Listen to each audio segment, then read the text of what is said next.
Hola, buenas madrugadas, ya está lista nuestra segunda cita.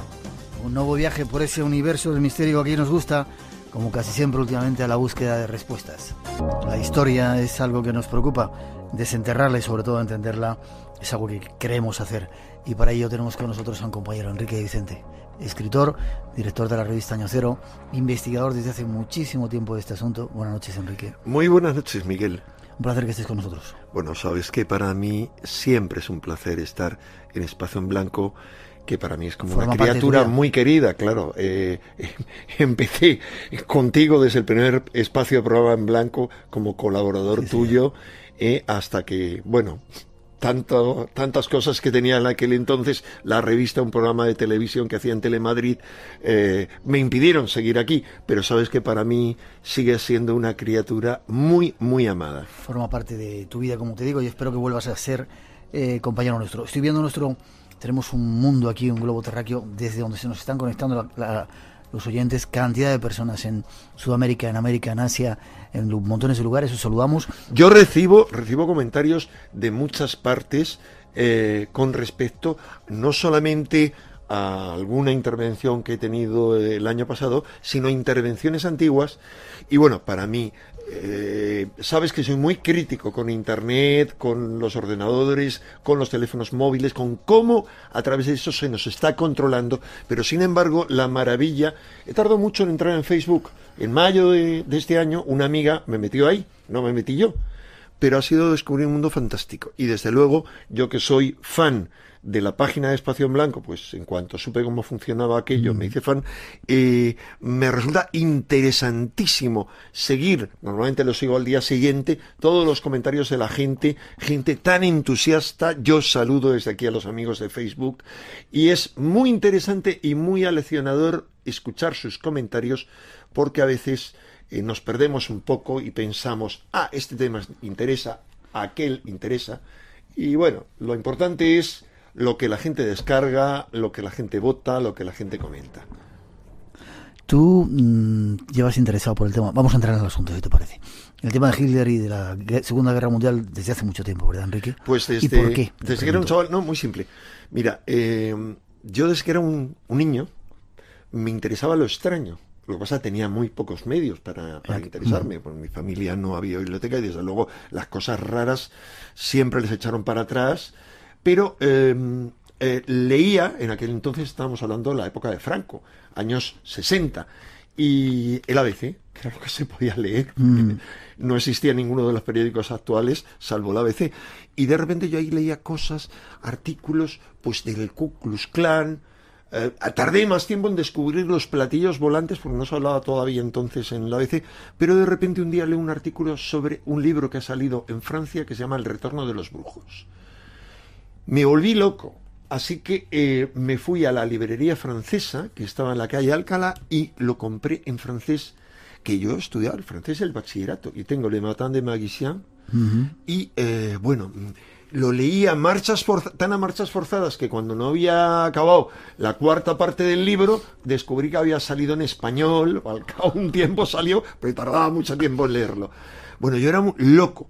Hombre, nadie me iba a decir que años después no solo iba a conocer personalmente a los dos autores, a Louis Pauwels y Jacques Verdier, sino que iba a tener una buena relación con Louis Pauwels, a quien siempre encontraba cuando venía a España a presentar un libro, un personaje absolutamente excepcional, igual que de Jacques Verdier no puedo decir lo mismo, me parecía un ego con dos patas, que ha metido mucha basura en ese libro, un tipo genial, con un cociente de inteligencia brutal, pero que se inventaba la cuarta parte, por no decir la mitad de las cosas que decía. Entonces ahí dedicaban una amplia parte que se titulaba Algunos años en el más allá absoluto, si la memoria no me falla, al tema del nazismo esotérico. Bien, yo es algo que investigué a fondo. En el año 71 estuve viviendo un año en Francia, aunque yo trabajaba desde muy joven, pues ahí me pedí una excedencia, y estuve estudiando en la Escuela de Altos Estudios de la Sorbona. La verdad es que era una forma de justificar mi estancia allí, y sobre todo de comer por un franco en los restaurantes universitarios. Con muy poco dinero tenía que sobrevivir. Y me dedicaba la mayor parte del día a ir a archivos y bibliotecas. Entonces no solamente fui a todas las fuentes originales de las que supuestamente habían bebido ellos, sino que encontré en la biblioteca de Saint-Geneviève parte de los archivos de Annenherbe, una supuesta organización esotérica, y bueno, descubrí que mucho de lo que se contaba ahí era fantasía. Con el tiempo he descubierto que mucho más es fantasía, pero aún así, tras esa fantasía y tras muchas mentiras, muchas tonterías, se han inventado cosas. Se han inventado la existencia de sociedades que no se encuentra el rastro realmente, como la sociedad Brill o del Brill. Se han inventado maestros ocultistas para Hitler. Pero la parte auténtica es tan fascinante. Yo, como sabes, Miguel, he hecho de todo por poder investigar aquello. O sea, busqué a gente que investigaba, tú lo has comprobado, cuando vino el programa Espacio en Blanco, el gran teórico moderno de todo el nazismo esotérico, que era Miguel Serrano. Oíste cómo me saludaba y el comentario que le hacía un adláter suyo.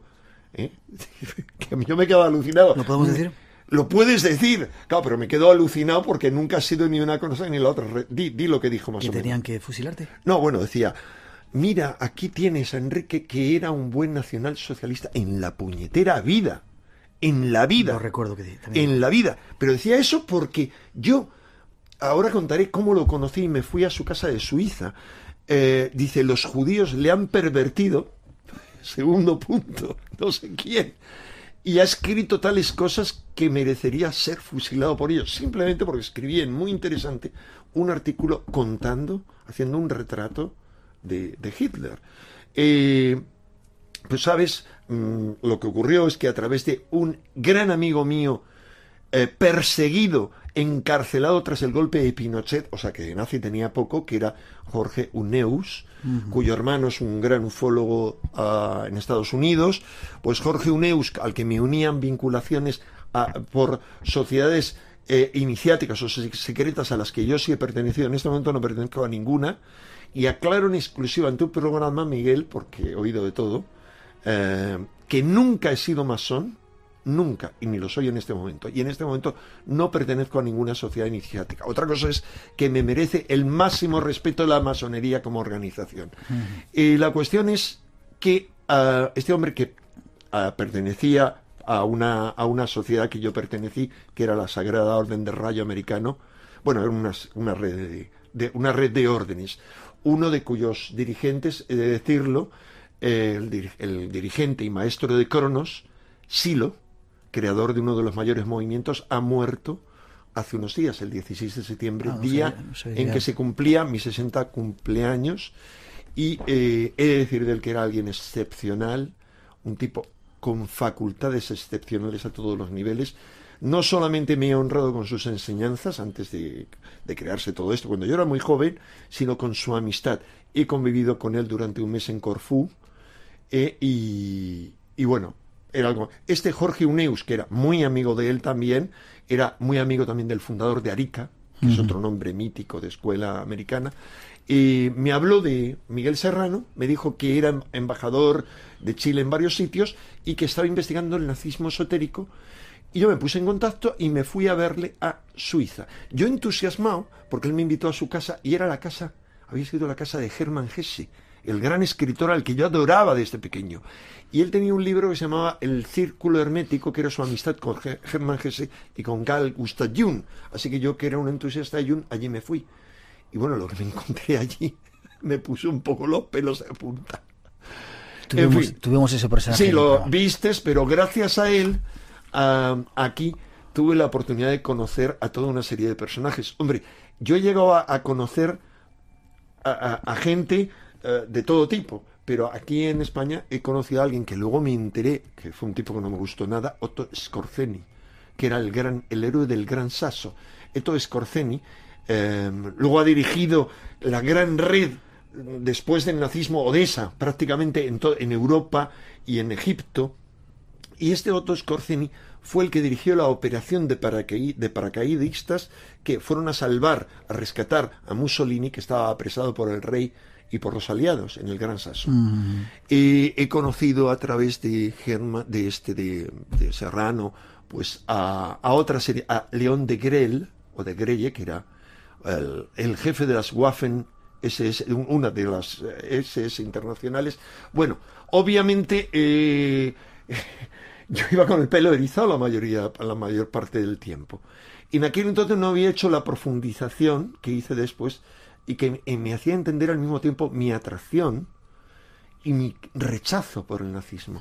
Porque el nazismo ha sido el mayor intento en la historia que recordamos de encarnación del mal absoluto.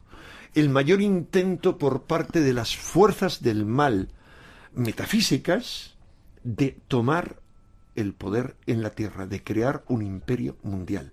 Desde los tiempos de la Atlántida no había un intento de ese tipo. Y Dios sabe que estuvieron a punto de conseguirlo y sumir a la Tierra en las más absolutas tinieblas. Te me has adelantado la pregunta. Te pido que seas, te vuelvo a tener que pedir que seas más sintético.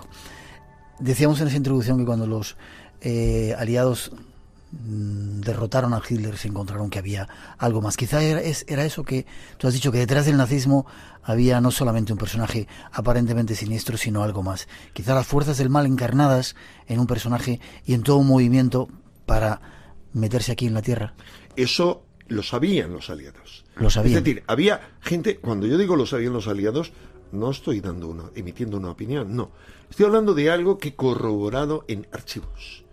Es decir, en los archivos Roosevelt, que se conservan en Nueva York, en una que fue su casa en Central Park, entre otros, hay todo un montón de documentación que demuestra que Roosevelt, presidente de Estados Unidos, el presidente que ha sido más tiempo presidente de Estados Unidos, durante 4 mandatos, imposible si no hubiera sido por la guerra, y el que fue su vicepresidente durante uno de los mandatos, que fue Henry Wallace, que es el responsable, el que le sugirió meter el símbolo en el billete de dólar y que lejos de ser un Illuminati, no fue él, sino el maestro de ambos, Nikolai Roerich, el que les dio esa sugerencia.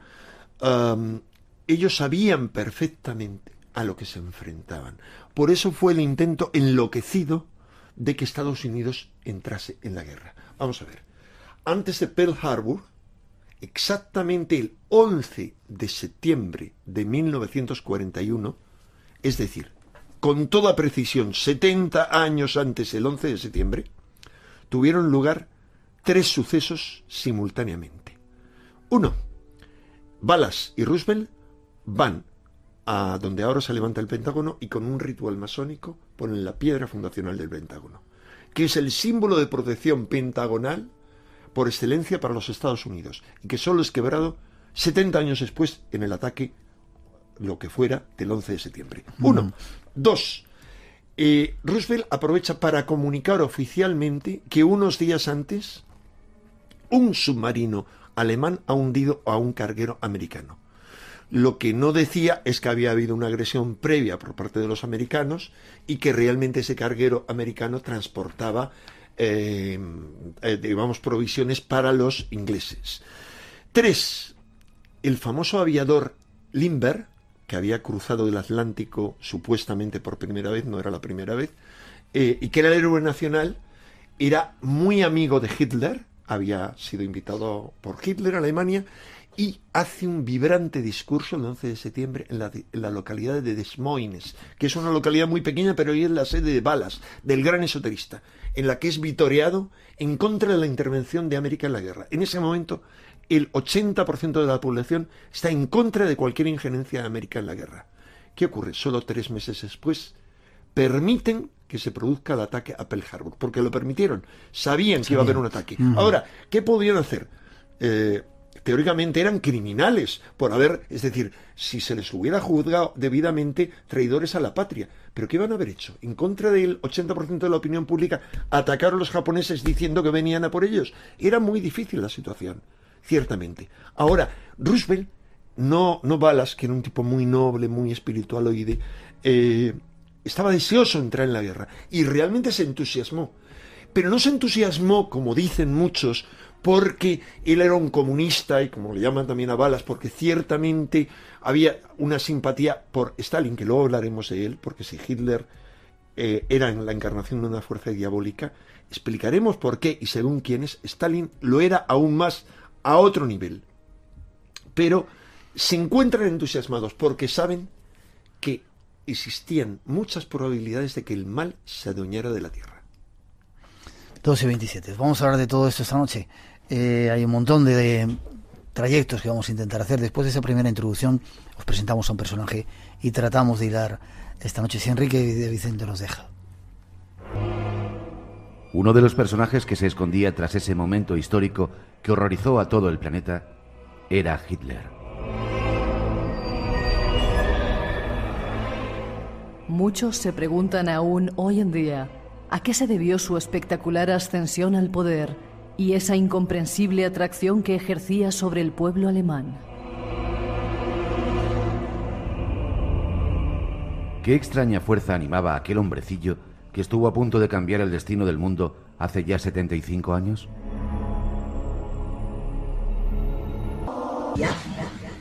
Hacia otros mundos.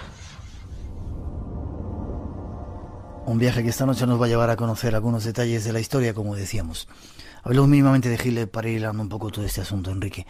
Era un personaje pusilánime, nació en Austria, no se sabe si era con ascendientes judíos, se dedicaba a pintar, era un cabo... Bueno, hoy sí se sabe. Hoy sí se sabe. Sí, tú hemos estado hablando. Se sabe, vamos a ver, lo que se ha mantenido es históricamente que no había ningún dato, que no había ninguna corroboración. De que no era judío o que pero era judío. Curiosamente, quienes han mantenido eso han sido por un lado los nazis y por otro lado historiadores judíos, porque era una deshonra tremenda que el mayor monstruo de la historia y el mayor azote que ha tenido jamás el pueblo judío pudiera tener sangre judía. Lo que pasa es que hay análisis genéticos muy recientes, como sabes, que demuestran análisis genéticos de parientes cercanísimos de Hitler, todo lo que han podido hacer, y han comprobado que tenía sangre judía y sangre africana.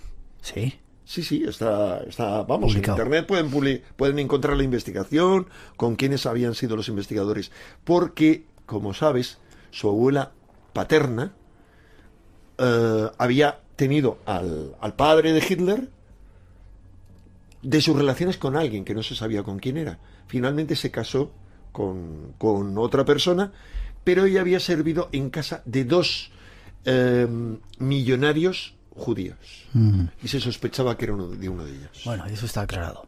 A los 17 años parece que le ocurre algo. Junto con su amigo en la colina de Lee, Friedenberg, 17 años, parece que se transforma y empieza a salir un poco la personalidad que luego le convertiría en ese extraño personaje, ¿no? Absolutamente. Esta es una descripción de la que se puede dudar poco. Vamos a ver, hay varias fuentes sobre Hitler. Hay fuentes sobre las que existen pocas dudas.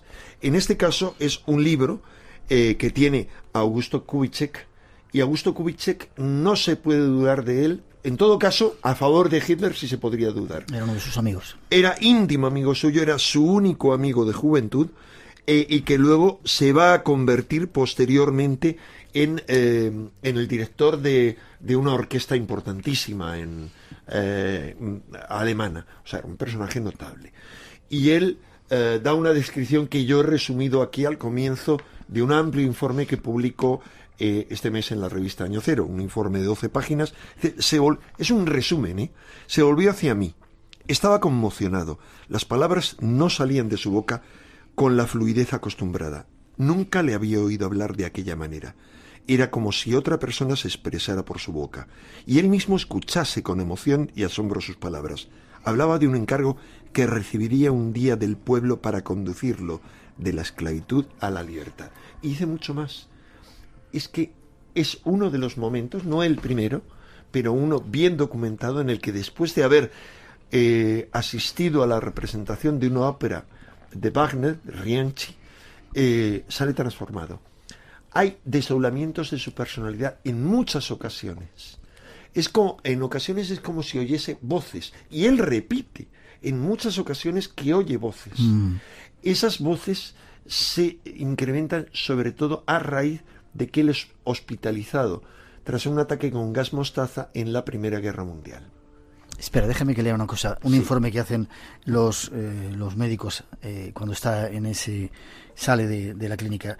Le dicen que es un psicótico altamente peligroso y un incompetente para el mando. Ese es el informe que sacan de Hitler cuando sale después de ese ataque de gas mostaza en el que pierde la vista. Tuvo una ceguera, ¿verdad? Sí, es previo. Vamos a ver. Hay un problema con la información. Eso es previo, incompetente para el mando. Digo porque el problema que hay la mayoría de los autores es que mezclan cosas. Uh-huh. Lo de incompetente para el mando es un comentario previo. Pero ese otro es posterior. ¿Qué ocurre? Todos los archivos del hospital donde estuvo hospitalizado, primero se secuestraron cuando llegaron al poder y luego fueron destruidos. Es decir, había intención expresa de que no se supiera lo que Hitler le ocurrió en aquel hospital. Y hay una hipótesis que yo desarrollo en este informe de la revista de Año Cero, según la cual no hay ninguna duda de que hubo un famoso psiquiatra alemán que trató a Hitler, porque está documentado que se le llamó, era un profesor de la universidad, se le llamó expresamente, era Edmund Forster, y era un tipo de procedimientos muy brutales, muy criticado, que utilizaba la hipnosis, pero de forma muy brutal. Entonces, lo interesante es que este hombre, cuando Hitler llega al poder, él huye de Alemania. Pero él había publicado anteriormente una entrevista. Y había habido alguien a quien habían llamado un experto para que les asesorara a los editores a ver si podía ser cierta o no la entrevista. Lo interesante es que escribe después una novela y en la novela cuenta una historia fantástica. Que no hay duda de que se refiere a Hitler, porque se refiere a A.H. como Adolf Hitler. Y lo que ocurre es que ya una vez que están bien establecidos en el poder los nazis, tanto él, este psiquiatra, como la otra persona que conocía el tema a fondo, aparecen muertos. Uno asesinado y el otro es muerto. ¿Qué es lo que él dice en esa novela? Lo que él dice es que se encuentra con un soldado que tiene histeria, que es un histérico, que es lo que le ocurría ante el gas mostaza. Él sufre una ceguera, pero una ceguera histérica. Y la única forma que se le ocurre de devolverle a la cordura es fomentar algo que descubre en su psiquismo, y es que él oye voces. Y él está convencido que oye voces a alguien que le habla algo, y él cree que es como que escucha la divina providencia, y le refuerza con eso en la idea de que él tiene una misión, que es salvar a Alemania. ¿Qué es lo que ocurre? Aquí se produce seguramente, mi tesis es la siguiente. Hitler era una persona con cualidades mediúmnicas, si quieres luego vamos a hablar de eso. ¿Por qué? ¿En qué me baso para decir eso? En intervenciones como esta, este psiquiatra lo que abre son vías a través de la hipnosis para que esa mediumnidad de Hitler se amplifique y se canalice de una forma determinada en esa línea de salvar a Alemania. Y actuará luego como un medium sumamente eficaz. Yo creo que no solamente fue él, sino que posteriormente hubo otros que están bien documentados que fomentaron en él sus capacidades mediúmnicas. Vamos adelante, si te parece. 2:36, 900, 137, 137, por si queréis preguntar. 900, 137, 137. Hay más datos que yo he leído en la documentación que tengo y en este artículo que has publicado, y es que cuando Hitler se ponía a hablar, incluso hasta sus propios enemigos, al cabo de un rato cambiaban de idea y le aplaudían y levantaban la mano y le vitoreaban. Había un extraño poder de convicción en él. ¿De dónde surgía eso? Así es. ¿Estaba poseído por alguien? Aquí, como sabes, doy toda una serie de testimonios tan diversos como el archiduque Otto de Habsburgo, que hoy en día es uno de los, bueno, no sé si habrá muerto en estos 2 últimos años, uno de los europeístas, diputado del Parlamento Europeo más notables, que era enemigo suyo. Y él ve en un momento en que está en una plaza, está accidentalmente junto a unos comunistas que están vociferando en contra de Hitler. Y de repente Hitler llega en un coche con el brazo en alto, se hace un silencio sepulcral y toda la plaza a su paso claman Heil Hitler, incluidos los comunistas, estaban gritando viva Hitler. No él, el embajador francés, que era otro rival suyo, muchísima gente que no tenían precisamente simpatía por él, dicen que de él emanaba un magnetismo brutal. Otros dicen que claramente es como si hubiera dos personas, un hombre vulgar, que dice incluso alguno de sus más cercanos, uno de sus ministros, que había un hombre amable, agradable, eso dice él, claro, porque era uno de sus ministros, pero que paralelamente a él en determinado momento apareció un individuo cruel. Para mí esto se explica porque había momentos en los que este individuo insignificante, aparentemente con su bigotito, que parecía Charlotte, es decir, por eso Charlotte le imitó también, ridículo, que tenía todo menos rasgos de ario, metió al pueblo alemán en esa locura de la raza aria, porque había momentos, no tienes más que ver los discursos, yo he visto muchos discursos suyos, y le ves cómo empieza suavemente y va enardeciéndose, y empieza a hablar de forma enloquecida, y ves, ejercía un magnetismo sobre las masas. De alguna manera eran varios los fenómenos en él. Por un lado era medium, y no hay duda, para mí, porque nació en un pueblecito que se llama Braunau-Onheim, que era un pueblecito de 10.000 habitantes, y de esos 10.000 habitantes, de los coetáneos de Hitler, es decir, coetáneo no de la misma generación, sino que tenían 5 años arriba, 5 años abajo la edad de Hitler, hay 3 de los medios más importantes de la historia del espiritismo alemán, nacieron en ese pueblecito, una medium y los hermanos Schneider. Uno de los hermanos Schneider es uno de los mediums de efectos físicos más notables, es decir, que lograba hacer levitar mesas y fue investigado por notables parapsicólogos alemanes. Hay lugares donde la fuerza telúrica, la fuerza magnética, es tan grande que probablemente abren el psiquismo de los individuos. Yo no tengo duda de que ocurría eso y de que una fuerza se adueñaba de él y al mismo tiempo, a través de él, emanaba un fluido, lo que llaman los chinos el chi. Yo he conocido a maestros chinos que han venido aquí a Madrid y he trabajado con algunos de ellos, pero uno de ellos muy, muy importante, que tiene 3 libros publicados en Urano, editorial Urano, un individuo genial, él ha hecho experimentos llenando con su chi un estadio olímpico. Es decir, el chi, la energía que uno puede canalizar, es capaz de llenar un estadio. De alguna manera es lo que él hacía.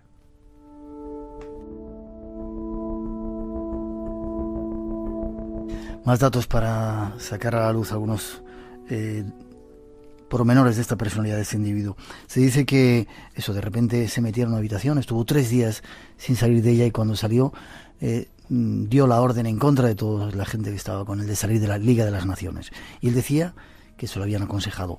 Las voces varias veces... Eso es algo muy bien documentado, es decir, hay datos que doy en el artículo, están muy... Hay fuentes, la fuente más fascinante que hay en torno a Hitler son 2 libros, uno de los cuales está publicado en castellano, que es Hitler me ha dicho, de Hermann Rausnin.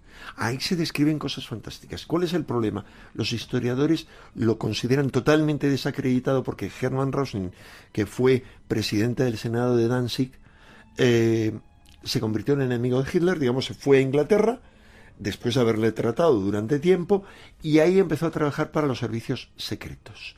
Y lo que se dice es que esos libros eran fantasías para desacreditar a Hitler. Lo que ocurre es que yo he estudiado muchos fragmentos de esos libros y he podido contrastar hasta tal punto eso con documentaciones creíbles que no tengo duda de que, primero, que parte de esas manifestaciones eran auténticas, aunque hubieran estado manipuladas. Segundo, que era tal la convicción, no solo por Roosevelt, sino por parte de Churchill, que era un tipo metido, muy relacionado con el esoterismo, de que Hitler era la encarnación del mal, que querían denunciarlo a través de él. Y hay historias como esa muy bien documentadas. Déjame que siga. Escuchaba esas voces, le libraron varias veces de la muerte cuando estaba en la Primera Guerra Mundial y en algunos de los ya lo habéis contado con Miguel Pérez la semana pasada y en algunos otros atentados y de repente... Perdona, no algunos otros atentados. Hay aproximadamente 40 atentados que se intentaron llevar contra Hitler. No recuerdo ahora el número de los que, de hecho, se llevaron a cabo. Pero no 13, 14... Ni uno. O sea, tú ves la película Valkyria, creo que ya dedicamos un espacio al tema de Valkyria, porque eran tipos espiritualistas los que había detrás, y uno ve cómo las circunstancias siempre le salvan. Ahora, ocurrió con él, y ocurrió también con los aliados. O sea, Roosevelt, que tenía unos problemas de salud tremenda, casi duró hasta el fin de la guerra. O sea, duró hasta ver hundido a Hitler, no a los japoneses. De otro, Patton, el general Patton, que era un convencido creyente en la reencarnación absoluto y de que estaba combatiendo contra el mal absoluto, él iba a pecho descubierto en la guerra, iba dirigiendo a los ejércitos desde su jeep. Bien, acaba la guerra, él dice que está protegido hasta la guerra. Acaba la guerra y nada más acabar la guerra, muere. ¿Cómo? Atropellado por un jeep marca Patton. O sea, llevaba su nombre, un jeep que llevaba su nombre. Déjame que te siga preguntando. Los alemanes pensaban que era su Juana de Arco particular. Algunos estudiosos han dicho eso que... lo dice Carl Gustav Jung, nada más y nada menos. Algunos seguidores dicen que era la representación del dios Botán. Carl Gustav Jung lo dice. Sin embargo, para los aliados estaba poseído por el diablo, e incluso Pío XII, creo que era, le exorcizó. Varias veces. No hay ninguna duda a ese respecto. Es decir, la polémica en torno a Pío XII ha sido brutal. Dios me va a librar a mí de dedicarme a defender a Pío XII ni a ningún papa, pero hay que ser justo. Es decir, no se puede ser... La campaña que ha habido en contra de Pío XII ha sido tremenda. Se puede decir por muchos motivos, pero ciertamente se le ha reconocido a Pío XII, no sé si de manera oficial, formal, pero si no de manera informal, por parte de varios próceres del judaísmo muy importantes, como Justo ante las Naciones, que es el título que se le da a toda la gente que salvó a judíos, que lucharon para salvar a judíos. Entonces, como Schindler, el famoso de la lista de Schindler, ¿qué ocurre? Que por un lado le exorciza porque él ha sido nuncio apostólico en Berlín, y yo en mi artículo doy un montón de referencias de documentos de Pío XII en el que dice que es la encarnación absoluta del mal. ¿Por qué no lo proclama públicamente? Lo que se le echa en cara a Pío XII es que lo proclame. Y yo digo, a mí me parece que lo normal es que no lo haya proclamado, porque si hubiera proclamado eso, la persecución, primero, habría este demonio absoluto en el que ya casi se había convertido Hitler, cada vez estaba más poseído, hubiera cogido tal rabieta y la hubiera tomado contra todos los católicos que no le hubieran rendido pleitesía absoluta, y hubiera sido terrible. O sea, quizá con eso hubiera desencadenado una guerra civil, pero era muy difícil tal como estaba Alemania. Es decir, habrían perseguido, les habría hecho la vida imposible a los católicos, a los cardenales, etcétera, y eso lo utilizaban como un instrumento contra Hitler, entre otras cosas, para salvar judíos. Déjame que te haga dos preguntas más antes de dar un paso. Fíjate que ahora es cómo pasa el tiempo. Vamos a tener que estar 3 programas hablando de esto. Él pretendía, parece ser, crear un culto pagano en Alemania y en el resto del mundo, y por eso esa cruzada, ¿no? Bueno, esto es incorrecto. Es decir, él lo que pretendía era, a lo que responde su lema, que era Ein Reich, o sea, un imperio, Ein Volk, un pueblo, Ein Führer, un líder.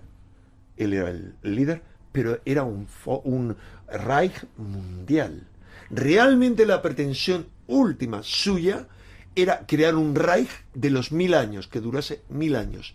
Mundial. Al menos en los mapas estaba perfectamente estructurada Europa, pero con la capital en Berlín, pero no pensemos, estaba toda Europa, incluida la España de su supuesto amigo Franco, estaba considerada dentro del imperio, pero por supuesto sin Franco por medio, porque no era España, estaba dividida en Euskadi, con un nombre en alemán, Cataluña, o sea, lo que ahora son las autonomías, eso lo hubiera llevado a cabo. ¿Cómo? Porque había solamente un imperio, y era despedazar todo el imperio para dominarlo, y quienes estaban dirigidos a dominar eso era la raza nueva que él estaba creando, que podemos hablar luego de cómo trataba de crear esa raza. Ahora, cuando hablas del nuevo culto, el nuevo culto se debe a Heinrich Himmler, y si quieres, luego damos todo tipo de detalles sobre ese nuevo culto. Damos el último paso. Hitler se da cuenta que está perdiendo la guerra, se suicida teóricamente en el búnker, teóricamente también muy cerca de la noche de Walpurgis. No, vamos, en la tarde, que esa noche es la noche de Walpurgis. Una noche importante para los cultos. Vamos a ver, no solamente para los cultos paganos, sino que es una de las noches, de las 2 noches, en las que se abren las puertas hacia el más allá. Pero hacia el más allá, hacia las fuerzas de la oscuridad y las tinieblas. Es como una noche de puertas mágicas. Se ha dicho mucho acerca de que Hitler hubiera sobrevivido. Yo no lo creo en absoluto. O sea, sinceramente, mi convicción es que Hitler era un medio. Era un vehículo. Era un muñeco. En el último tiempo él ya no tenía magnetismo. Él ya era un saco de carne, de huesos. Había sido abandonado por la potencia que lo poseía, y esa potencia está muy claramente descrita por mucha gente que lo conoció. Ya no valía para nada. Ese muñeco que tanto mal había hecho al mundo simplemente estaba ahí para ser destruido. Y creo que era un momento especial, como muchas cosas que se hicieron en torno a Hitler, que eran rituales, para que él muriese. Incluso en el búnker le pregunta a una de las personas que estaba con él, ¿y ahora por quién vamos a luchar? Y él dice, por el que vendrá. Déjame que lo dejemos ahí. A lo mejor tiene que haber una nueva encarnación del mal en ese que vendrá. Dios no lo quiera. Vamos a dejarlo ahí. Segunda parte, 2:49, 1:49 en las Islas Canarias. Seguimos adelante en esta historia que estamos analizando con Enrique y Vicente. 900-137-137 nuestro teléfono. Hay más datos. Tratamos de ir un poco a toda marcha, Enrique, ¿vale? He visto que no asentías en algunas de las cosas que escuchabas. La Nenerve. Bueno, luego hablamos del tibetano. Sí, eso es un tema aparte. No asentía en cuanto a eso que dicen que es el maestro de no sé qué, que está en el monte Teton. Eso lo dice un grupo, por ser suaves, que es el de Elizabeth Clare Prophet, con el cual no comulgo en absoluto. Bien, la Nenerve. ¿Era un grupo realmente donde estaban metidos todos los interesados en el mundo espiritual, esotérico, y que buscaban todos los objetos de poder, como se ha contado, o no tiene nada que ver? No. Objetos de poder era algo mínimo dentro de la Nenerve, no. La Nenerve, y hablo con conocimiento de causa porque he examinado resúmenes, traducidos al francés, que ya te digo se conservan en París, sobre un resumen de los estudios de la Nenerve y los departamentos. La Nenerve fue una sociedad que cambió de nombre 2 veces, pero el nombre más simple traducido del alemán es Sociedad para el Estudio de los Ancestros o algo así, la herencia ancestral. Fue variando de componentes. Era como una especie de academia amplia en la que había una serie de grupos de trabajo, grupos sin más.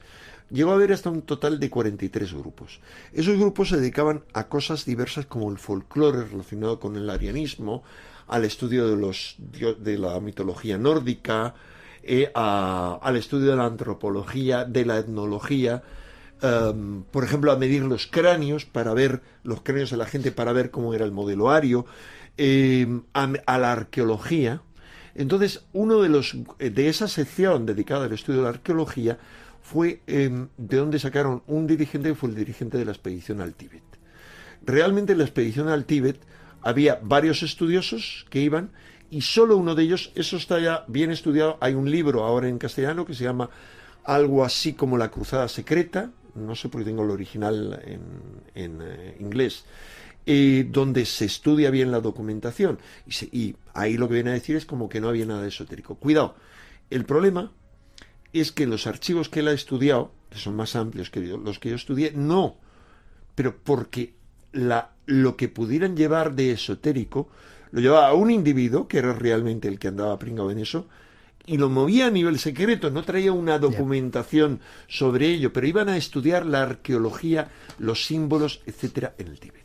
Déjame que te pregunte otra cosa. Nos quedan muy pocos minutos antes de la primera pausa que tenemos que hacer. ¿Qué pintan entonces los tibetanos que se les ha relacionado con Hitler, con las SS y la esvástica que parece ser que tomaron de ese grupo de tibetanos? ¿Esto es cierto o no es cierto? Varias cosas. Una, la esvástica es un símbolo universal, muy antiguo. Se encuentra en Centroamérica, por ejemplo, en sitios muy apartados. Pero ciertamente es un símbolo tibetano que puedes ver en el 13º Dalai Lama, antes de que Hitler llegara al poder. Bajo su trono estaba la esvástica. Pero no hay, sino en las novelas del masón Rudyard Kipling, el famoso novelista inglés, estaba en la portada de algunas novelas la esvástica, hasta que llegó Hitler y lo retiró de inmediato. ¿De dónde había tomado el budismo tibetano la esvástica?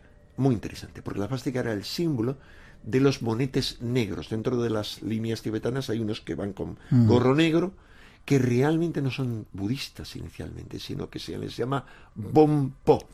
Son chamanes que desde muy antiguo practicaban la hechicería. Y ahí hay varias líneas.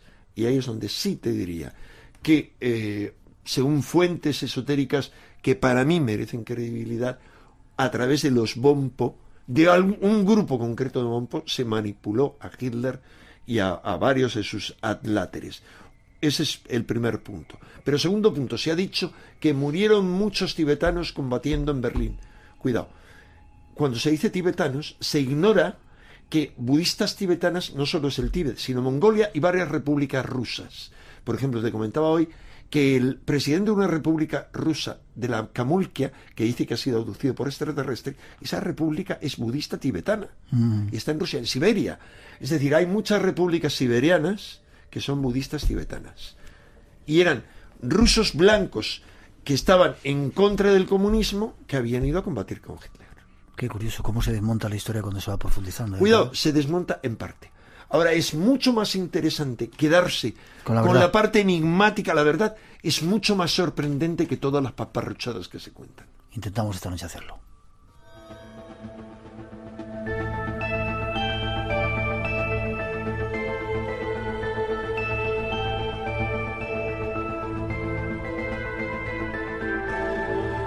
Tenemos que hacer una mínima pausa, saludar a la gente que se está conectando ahora en Asia, concretamente a nuestro programa, en Beijing, en India, en Indonesia, en algunos otros lugares, se están conectando con nosotros para seguir este espacio en blanco a través de Radio Nacional de España.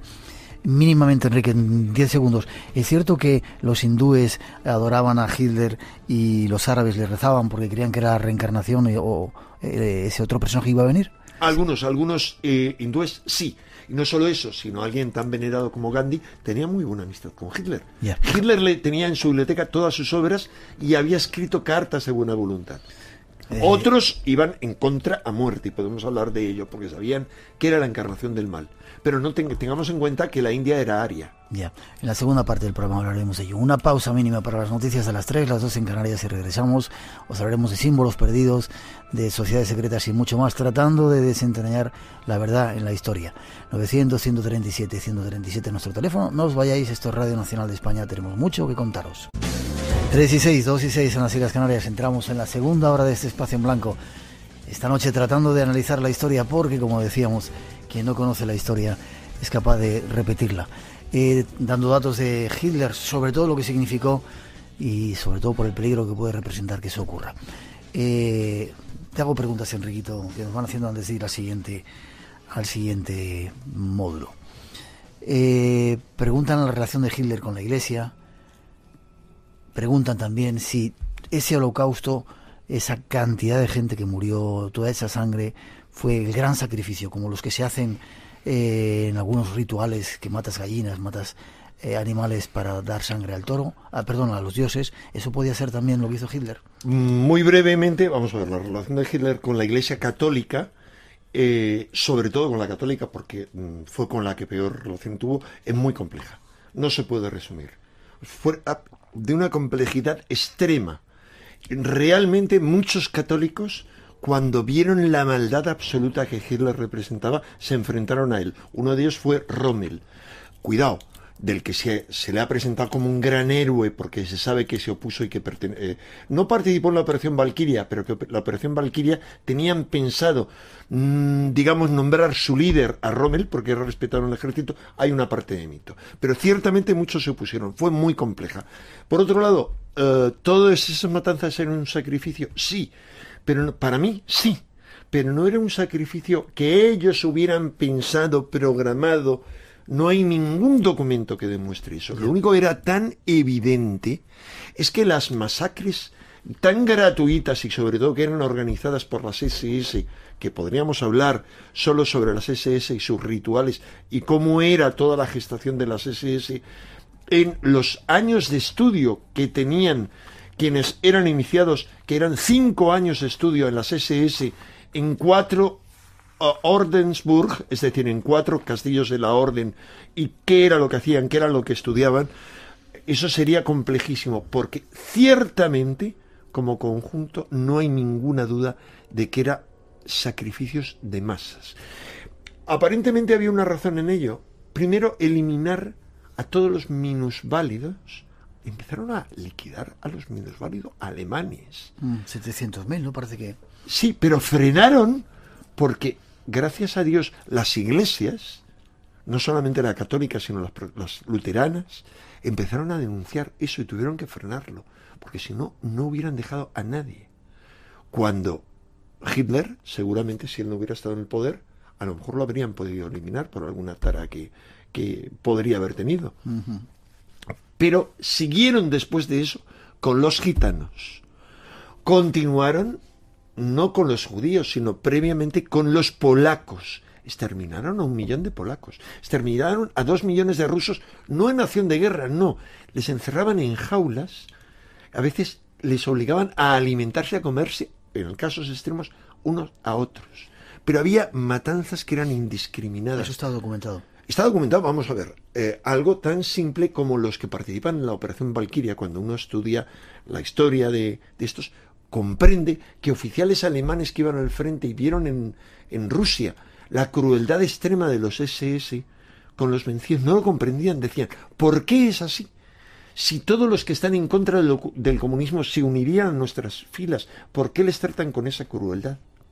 Yo no tengo ninguna duda de que siempre se han ofrecido sacrificios de sangre, porque las fuerzas de la oscuridad se nutren de ello. Uh-huh. Y esa fuerza que poseía a Hitler, según, no cualquiera, sino, para mí, el místico más notable que ha habido y el místico y filósofo más notable del siglo XX, que es Sri Aurobindo, que comenzó como revolucionario violento, podría decirse como un incipiente terrorista a favor de la independencia de la India. Incipiente, si lo hubiera seguido, iban a haber construido bombas contra los ingleses. Pero de repente él ya se había iniciado en el yoga y en la cárcel tuvo una experiencia transformadora mística y se retiró. Es muy complejo, tendríamos que hablar un día de Sri Aurobindo y de sus visiones maravillosas, pero él y madre, que era una francesa extraordinaria, que le acompañó durante muchos años de su vida, tenían visiones, no visiones a secas, sino podían ver otros planos, y estaban convencidos de que hay 4 asuras según el hinduismo, 4 demonios, 4 fuerzas demoníacas principales cósmicas, pero la representación de las asuras en la tierra, uno de ellos habría sido convertido al bien, que es el que llamamos Lucifer, nosotros los cristianos. Uh-huh. Pero hay otros 2 operativos, y uno de ellos, que se le conoce como el Señor de las Naciones, era quien visitaba y poseía a Hitler. Y hablan de esto y dicen que otra fuerza diabólica no es que poseyera, es que se había encarnado efectivamente en Stalin. O sea, Stalin era una encarnación diabólica absoluta. A diferencia de Hitler, Stalin no se mostraba en público, solo se mostró en 2 ocasiones.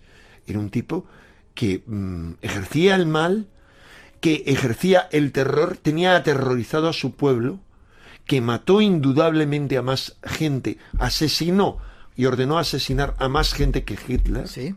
Sí, de eso no hay duda de ningún tipo. Y que fue un monstruo absoluto, lo único que muy disfrazado, como todos.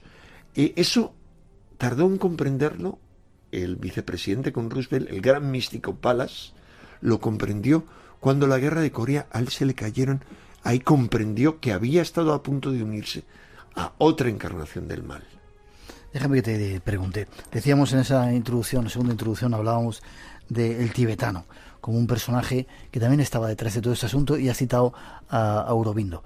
¿Qué relación tenía el tibetano con todo ninguna esto? Vamos a ver, Aurobindo y el tibetano no tenían ninguna relación. Es decir, Aurobindo era un hindú, uh-huh, notable, valiente, extraordinariamente valiente. Es un hombre que en su juventud ha sido un revolucionario. O sea, tiene ya un mérito, y que luego se convierte no en un pacifista cualquiera, sino en alguien que mira por el futuro de la humanidad. Él describe, Aurobindo, cómo será la evolución del hombre. No lo describe teóricamente. En este mismo número de Año Cero, que está dedicado a la portada a Hitler, hay un libro, que hago yo un comentario final, sobre una vida de Aurobindo más allá del hombre, que recomiendo a todos los que se interesen en qué hay más allá del hombre. Es la biografía enorme y muy bien documentada de Aurobindo. Que Aurobindo, ¿sabes? La ciudad de Auroville, Sí, la conozco. creo que es un He estado nombre, varias veces. está protegida por la UNESCO. Es algo extraordinario, Sí. como sabes. Sí. Pero ¿qué ocurre? Aurobindo, cuando empieza la Segunda Guerra Mundial, mientras que Gandhi llama a lo siento. Ya sabes que yo voy haciendo amigos por ahí, es decir, Últimamente sí. enfadándome con mucha gente. Lo siento, si por decir verdades yo me enfado, si por tocar temas que son desagradables, ingratos, como este de Hitler, porque es como hablar del demonio, sabes que nunca me ha gustado hablar del demonio ni de posesiones, me he negado a ir a programas de televisión a hablar de eso. Y con Hitler lo mismo, es hablar del mal absoluto. Bien, como sabes, tampoco me voy a hacer amigo de los comunistas, hablando como he hablado de Stalin. Pero realmente lo que ocurre con Aurobindo es que mientras que Gandhi dice que hay que oponerse, no coger las armas, y en el fondo hay una simpatía, dice, yo voy a convencer a Hitler de que se pase al pacifismo, Aurobindo dice, por el contrario, crean un fondo, él y madre, para apoyar a las tropas inglesas, porque dicen, nos enfrentamos al mal, es el mal absoluto el que puede adueñarse de la tierra, y entre los planes de Hitler estaba avanzar rápidamente hacia la India, según la versión de Aurobindo y de los seguidores de Aurobindo, porque quería acabar con ellos, pero además porque quería hacerse con ese núcleo espiritual que era la India. Hubiera sido absolutamente terrible que entre él y los japoneses hubieran ejercido esa tenaza. Afortunadamente, ellos dicen, la madre dice, que lograron en ese otro plano confundirle, disfrazándose del Señor de las Naciones y convencerle de que se enfrentase a Stalin. Y uno no sabe por qué, sabes que había una alianza, esto la mayoría de la gente no sabe, o sea, los dos demonios habían establecido una alianza. Rusia y Sí, no, Rusia no, los dos demonios, es decir, Bueno. no hablemos de países respetables, como son Rusia y Alemania. Hablamos de dos demonios que poseyeron dos países, que son Hitler y Stalin. Estos dos demonios, o la encarnación de un demonio y otro demonio más pequeño, pero absoluto, encarnado en un ser humano, establecen una alianza que dura 667 días formalmente, es decir, un día más simbólicamente que el Día de la Bestia. Esto se rompe de forma misteriosa, afortunadamente, porque si no hubiera sido por eso, realmente Hitler podría haberse acabado adueñando del mundo. 3:16, Enrique, vamos a tener que estar un montón más de tiempo. Dejamos algunos temas ahí para otro momento. Quiero seguir con Sociedades Secretas, sobre todo porque todo esto no se repita. Escucha esa introducción. Eso vamos a intentar. Y mandamos saludos a alguien que nos escucha desde Cabo San Lucas, en Baja California. Se acaba de conectar con nosotros ahora. ¿Había tanta sociedad secreta detrás del nazismo, detrás de Hitler, Enrique? No. No. Entonces, Sí. ¿cómo nos han engañado? ¿Qué cantidad de información nos dan extraña, no? Bueno, como ves, aquí he traído algunos, Miguel. Unos cuantos libros, sí. O sea, quiero decir, he consultado todas las fuentes que han inventado este mito, bueno, porque es un mito comercial, es decir, a raíz del retorno de los brujos, muchísima gente nos fascinamos por el estudio de este tema. Cuando se dice el nazismo no es como afirma uno de estos libros de Werner Gerson, que realmente es el seudónimo de un esoterista serio, que es Pierre Mariel, es el verdadero autor de este libro. Estoy hablando de gente que en ocasiones como yo los he conocido personalmente. Es decir, sé el grado de seriedad, y cuando Pierre Mariel, que es un masón y esoterista serio más o menos, firma con un seudónimo, es que le han hecho un libro de encargo y no se atreve a firmar con su nombre que el nazismo es una sociedad secreta. No lo fue nunca. La conexión del nazismo con sociedades secretas esotéricas es mucho más frágil de lo que se piensa. Se cuenta la historia de la Orden de los Germanos, la Germanen-Order. Bueno, mi pronunciación alemana es pésima, porque sé el justísimo alemán para malentender los libros que tengo en alemán, enterarme a duras penas. Pero, ves, aquí tengo también el original de este hombre. Vamos a ver, la Orden de los Germanos se funda antes de la guerra, y después de la guerra, al final de la guerra, hay una sucursal de la Orden de los Germanos en Baviera que se llama así, y después se llama Sociedad Thule. Esa sociedad Thule, uno de los dirigentes es Rudolf von Sebottendorf, que tengo aquí su libro, La práctica operativa de la francmasonería turca, Die Praxis der alten türkischen Freimaurerei. Es muy interesante, ves toda una serie de rituales esotéricos, tú te los lees y dices, bueno, es que si los nazis tenían que ver con esto, pero uno comprueba una cosa. Él y Hitler apenas se conocieron. 2, él luego abandonó Thule. 3, Hitler rompió cualquier relación con él. 4, cuando se le ocurrió a este señor volver a Alemania y publicar un libro que se llamaba Bevor Hitler kam, antes de que Hitler llegase, cuando Hitler llegó al poder, diciendo que él había estado antes de Hitler, no solo destruyeron ese libro, sino que lo encarcelaron a este individuo. Porque, entre otras cosas, se había inventado cosas que decía. Vale. Es decir, hay mucho mito. La sociedad Thule era una sociedad esotérica. Había una parte que sí. Era realmente un grupo de estudios de folclore. Había solo un núcleo, digamos, de prácticas esotéricas, de rituales, etcétera, el que formaba parte este hombre, porque en este libro que tengo aquí, dice, el subtítulo es La clave de la comprensión de la alquimia, una exposición del ritual, de la enseñanza, de los signos de reconocimiento de la francmasonería oriental. Entre otras cosas, Hitler lo que hace es prohibir, cuando llega al poder, todas las sociedades secretas, empezando, por supuesto, por los masonazos, contra los que lo tenía todo. Todas. Luego prohíbe todo el ocultismo. Cuando Rudolf Hess cae en Inglaterra, porque ha hecho un viaje, como él sabe que tiene que ver con la afición de Hess al ocultismo, prohíbe todas las prácticas ocultistas y ordena encarcelar a cualquier ocultista o astrólogo que siga en ejercicio. Vale. O sea, eso es lo que podemos ver. Otra cosa es que él quisiera hacerse con el poder absoluto. Y que hubiera una influencia oculta detrás de él, sin duda, la hay. Pero era muy oculta y todos esos grupos no le valían para nada. Nos queda poco tiempo, Enrique, hay otros temas esperando. Están los guerreros del arco iris, afortunadamente la otra parte ahí esperando. Y quiero hacerte tres cuestiones más. Sociedades secretas, no estaban ahí, están tratando, siguen vigentes en nuestros días esas sociedades secretas, están tratando de dominar el mundo en este momento. Mi opinión es, sociedades secretas iniciáticas, Illuminati, no. Vamos a ver. Skull and Bones es una sociedad secreta, sí, aparentemente, porque es un club es una sociedad secreta probablemente derivada de alguna manera, ahí sí se puede encontrar una conexión, de alguna manera, de un hilo que tiene que ver con los Iluminados de Baviera, tema complejísimo que yo he estudiado muy a fondo, pero no inventándome cosas, que es lo que la mayoría de la gente hace, sino con documentos de primera mano, es decir, está la documentación sobre los Iluminados de Baviera, no hay más que estudiarla.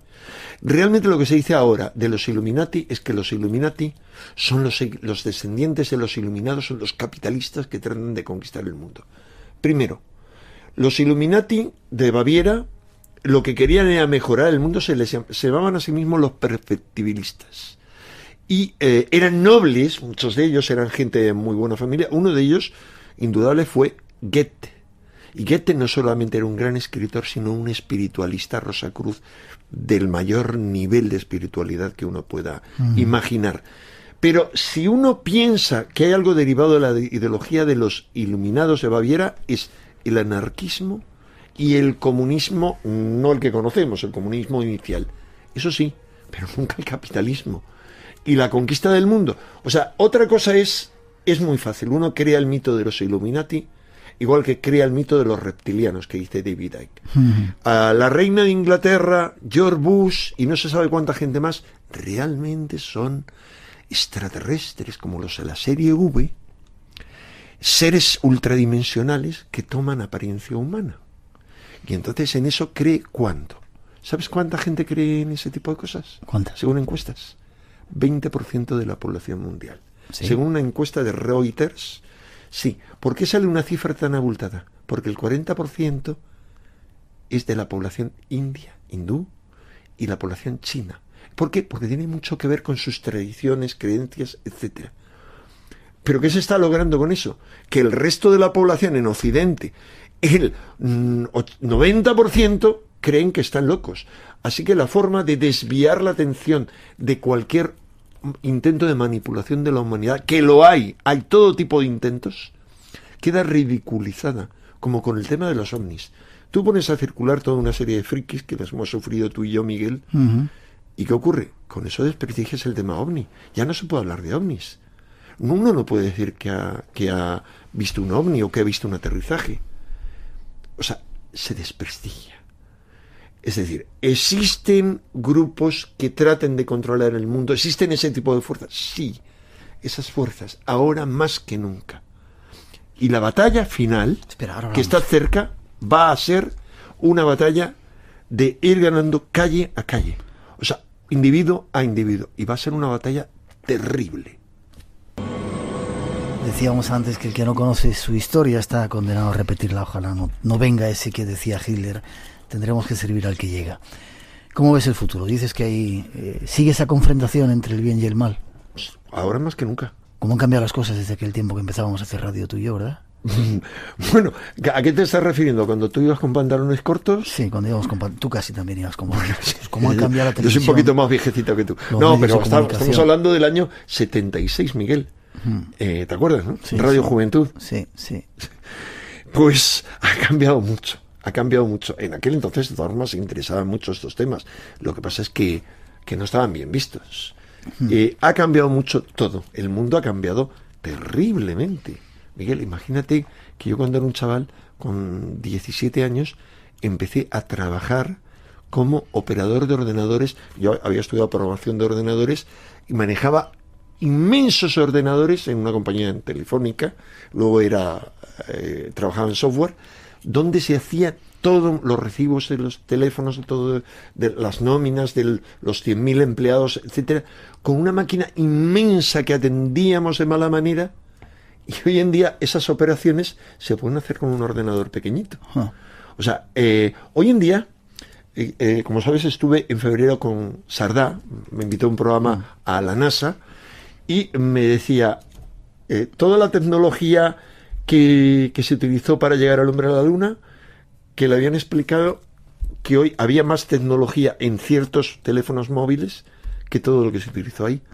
Hay una explosión de la aceleración de todo en la Tierra, porque hay un salto evolutivo que nos aguarda. Eso es lo que yo creo.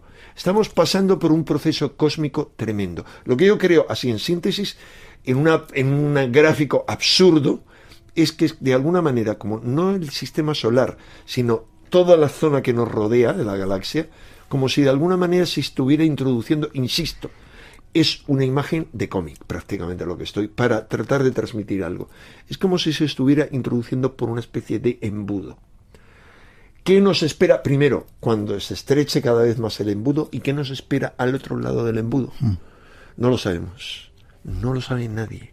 Ahora, yo espero que al otro lado del embudo nos espere un nuevo amanecer. Ahora, ¿qué va a pasar en todo ese proceso? No lo sabemos, pero lo que han dicho mucha gente, Aurobindo, el jesuita Teilhard de Chardin, jesuita y científico, y mucha otra gente, es que espera la poshominización.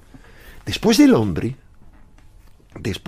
animal que somos nosotros. Eso nos da muchos buenos ejemplos de humanidad, ¿eh? No, es que somos el hombre animal. Aurobindo habla de 4 etapas. El hombre animal, que es este, el hombre, que ya ha habido muchos ejemplos y cada vez hay más gente que tiende a ser hombre, el llamado superhombre, y después el hombre supramental, que es algo inconcebible, que no tiene nada que ver con nada conocido en el reino animal. Pero ¿qué ocurre? Eso mismo de alguna manera es lo que decía Hitler. Hitler lo que trataba, él, como la fuerza que lo poseía, era de utilizar ese proceso inevitable de la evolución, no en la Tierra, sino influida por todo un proceso cósmico, para llevarlo hacia el mal. Es decir, generar un superhombre malvado, cruel. Eso era lo que ellos... imagínate lo que hacían los SS. Los SS, entre rituales de entrenamiento que tenían que pasar, era, por ejemplo, coger a un gato y con un bisturí extraerle los ojos, que a un gato no se dejaba. O meterse debajo de un tanque para lanzarle una bomba. Morían muchos de ellos. O sea, era una crueldad absoluta. O sea, era el dominio de los fuertes. Realmente, como decía el tibetano, y esa es otra larga historia, el tibetano fue un maestro que influyó mucho en Estados Unidos, sobre todo en un personaje al que habría que dedicar otro programa, que es Cordell Hull, el que ha sido secretario de Estado durante más tiempo en Estados Unidos, Premio Nobel de la Paz y creador de la ONU. Este individuo era un discípulo del tibetano, creó la ONU siguiendo esta línea, y recientemente se ha publicado que la familia han dicho que él mostró a un primo suyo, que era pastor protestante, supuestos cadáveres extraterrestres que tenían almacenados en 1939. Es una larga historia. Hablaremos de ella, pero hablemos de esa confrontación entre el mal y Pero el la bien. confrontación es que lo que decía el tibetano es que era tremendo, es que lo que trataban de hacer las fuerzas de la oscuridad era las fuerzas, eso que se llama la logia negra, que era de alguna manera un egregor, unas fuerzas que se habían gestado en la Atlántida, habían perdido la batalla, porque la Atlántida, según todas estas creencias esotéricas, se destruyó, cayó en manos de las fuerzas del mal y se destruyó. Trataban de tomar la revancha y de tomar ahora por asalto todo el mundo, dominar todo el mundo. Eso no se logró. ¿Qué ocurre ahora? Ahora lo que ocurre es que hay una posibilidad de un salto tremendo, y eso van a intentar evitarlo. Yo invito a nuestros oyentes que imaginen qué medios. Sí, muchos de los medios que ellos denuncian de Internet son medios utilizados por esas fuerzas oscuras. ¿Por qué no enumerarlos? ¿Para qué? Los que ya están tras la pista saben que eso son formas de manipular, de destrozar nuestros cerebros, reducir nuestra conciencia, destrozar nuestra salud, hundir nuestra economía para utilizarnos, para hacernos cada vez más esclavos.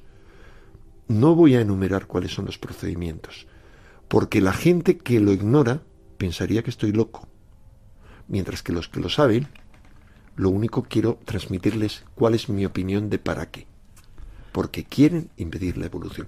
Ante esto no podemos empeñarnos. ¿Qué se puede hacer? Muchos. No podemos denunciar, ir a denunciar la reunión de estos, de los otros. No. Recuerda el ejemplo de esa serie de películas míticas por excelencia, La Guerra de las Galaxias. Uh-huh. Eso es caer en el lado tenebroso de la fuerza. Nosotros no podemos caer en el lado tenebroso de la fuerza. Las únicas opciones ahora son la conciencia, el amor, la alegría, el buen rollo. Eso a todos los niveles. No hay nada que pueda con ello. Cuando uno ejerce el odio y dice, es que yo voy a acabar con no a los Illuminati, no los mataría, no sé qué, uno está en el lado oscuro de la fuerza. Eso es así. El amor, el buen rollo, la buena cara, la comprensión. El amor, lo que han predicado los que para mí han sido los grandes avatares de la humanidad, Jesús el Cristo o el Buda.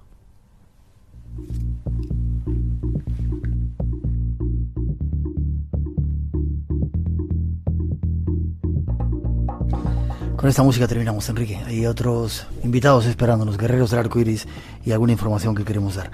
Darte las gracias. Te seguiremos leyendo en Año Cero, seguiremos leyendo tus libros, el símbolo oculto. Claves ocultas del símbolo perdido. Tenemos que volver a hablar del asunto y hay muchos temas que queremos volver a tocar contigo aquí en el Espacio en Blanco. Ojalá quieras venir a hacerlo. Bueno, ya sabes, Miguel, que yo contigo siempre encantado de ir hasta el fin del mundo. Otra cosa es que a estas horas de la noche ya sabes que no soy persona. Ya, bueno, pues, no, sabes que primero no me gusta trasnochar, segundo, en teoría he empezado a trabajar muy pronto en la revista, entonces tenerse en teoría un poco más tarde, pero que como norma que levantarse muy muy temprano y acostarse a las 4:30 de la noche es un poco duro. Gracias por el esfuerzo. Gracias a ti, Miguel, porque no es un esfuerzo, tú lo sabes, para mí es un placer, y si en algún sitio me siento no solo libre sino comprendido y compartido en toda esta locura, en toda esta torrente de ideas locas que me surgen, es contigo. Muchas gracias, seguiremos compartiéndolo. 900, 137, 137, nos esperan unos guerreros del arco iris. Quizás sería el otro punto de vista, pero antes una información de actividades que hay. Escucha. Espacio en Blanco. Todo el mundo del misterio y de lo desconocido. En Radio Nacional de España, con Miguel Blanco.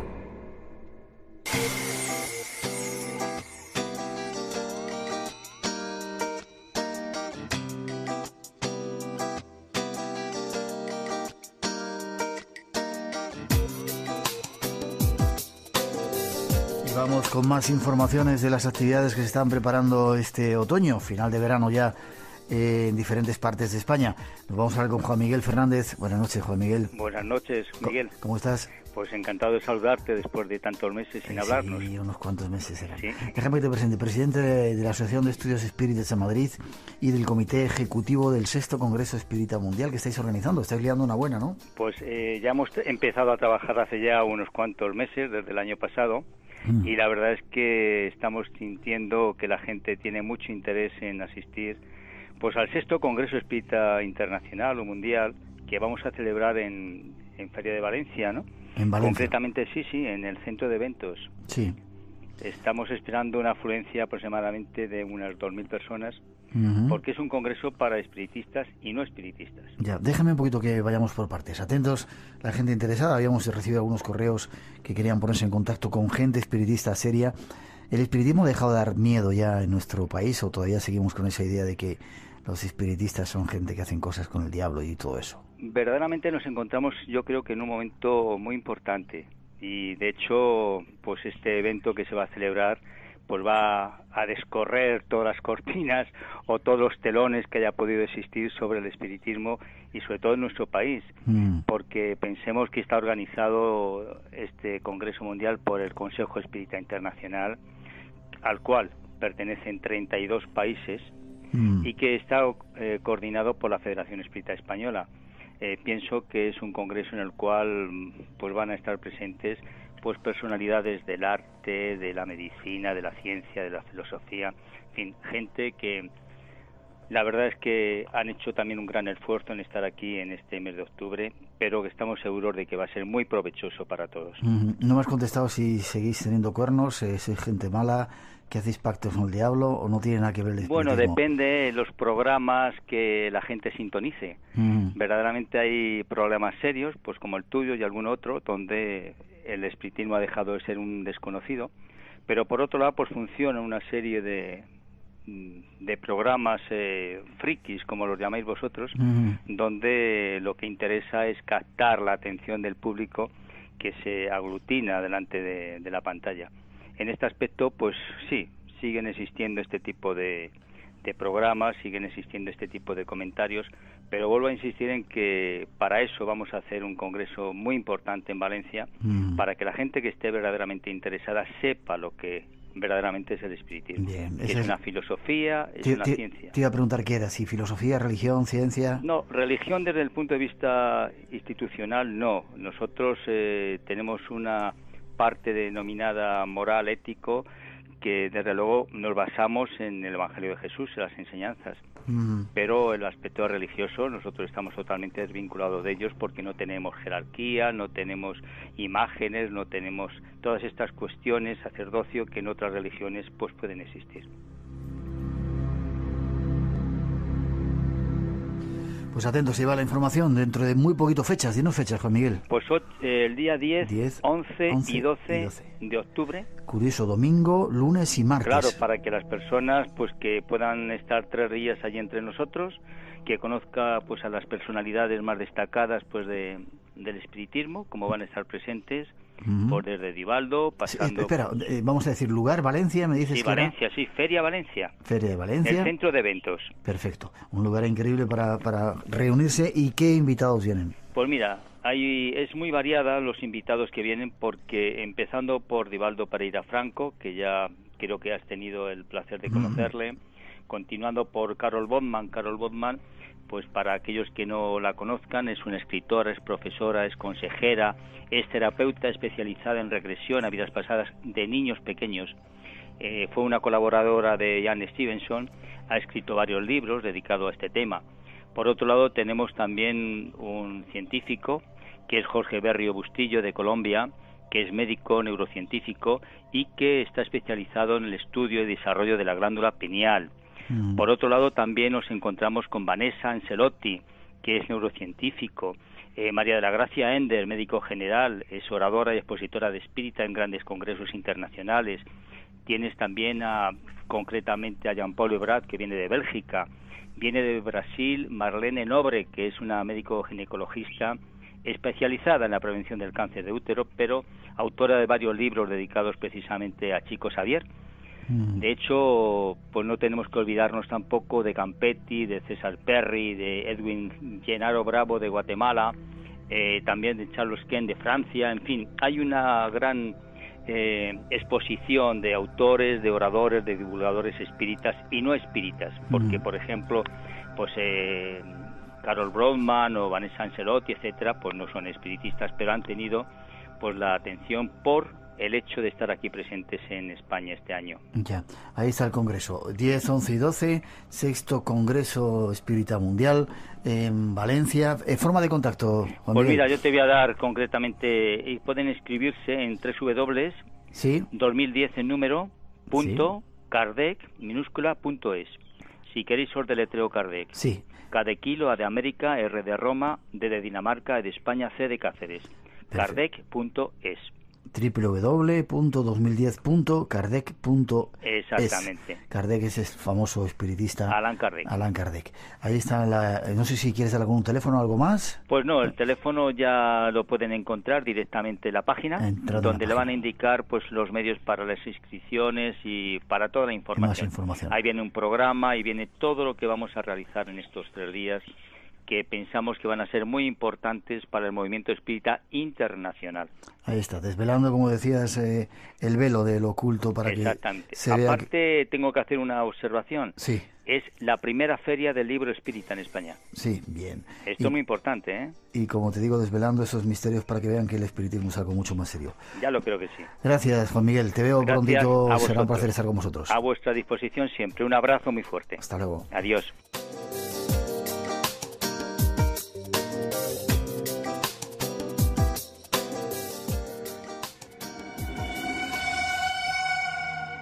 Abre tus sentidos. Un nuevo universo de respuestas te espera. Espacio en Blanco, en Radio Nacional de España, con Miguel Blanco. El misterio continúa.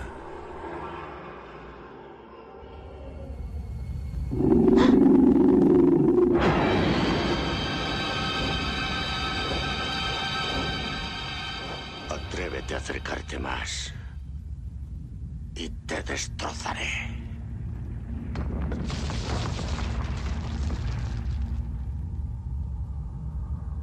¿Quién eres? Soy Morg. Y tú, quien quiera que seas, vas a tener el honor de ser mi última víctima. No moriré sin pelear. Soy un guerrero. Valiente guerrero, lucha contra la nada. No puedo. No sé traspasar las fronteras de fantasía.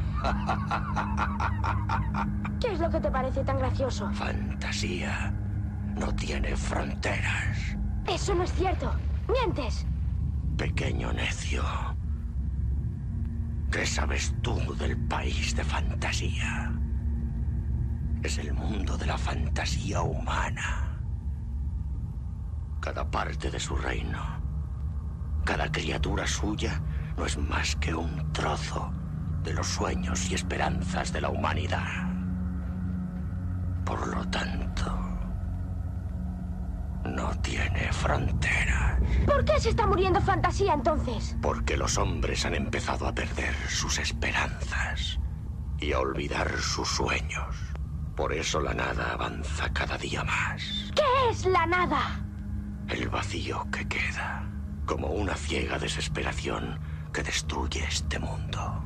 Yo lo odio y por eso ayudo a la nada. ¿Por qué? Porque las personas que no tienen ninguna esperanza son fáciles de dominar. Y quien tiene el dominio, tiene el poder. 3:45, 2:45 en las Islas Canarias. Seguimos adelante. Hay unos personajes, quizás sería el otro punto de vista de esta historia que os hemos contado hoy. Hemos estado con ellos y queremos que nos hablen unos cuantos minutos. Escuchad.